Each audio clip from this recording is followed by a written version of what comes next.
Of course, with other people.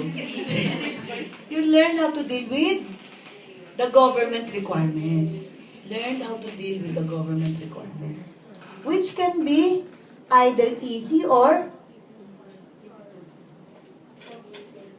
painstakingly complicated. Pakilagay mo.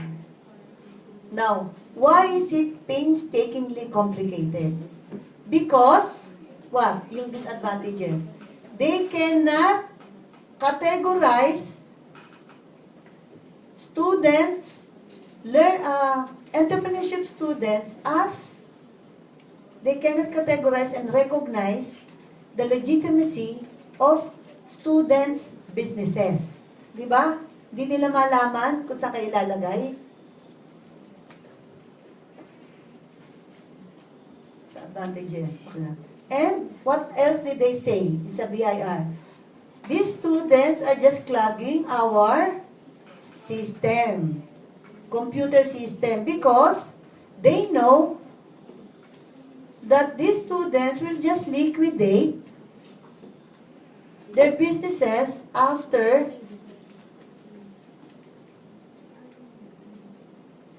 their schooling, which is true. What else? Ano pa sabi sa inyo?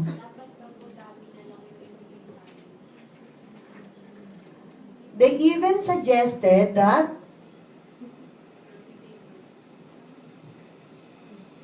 students should have a special anong tawag doon? Ano yung sabi nila? The students should have a special category so that they will no longer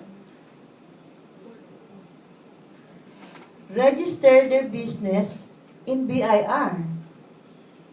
But instead, ano sabi nga uli? Sabi, wag na lang di ba? Ano yung, because you're just clogging the system.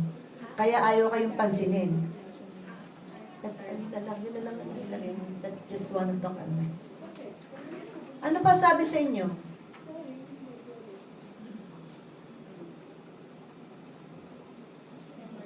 At least yan ang sinabi sa kainta Ano pa advice inyo? However, some officers are very encouraging in welcoming students.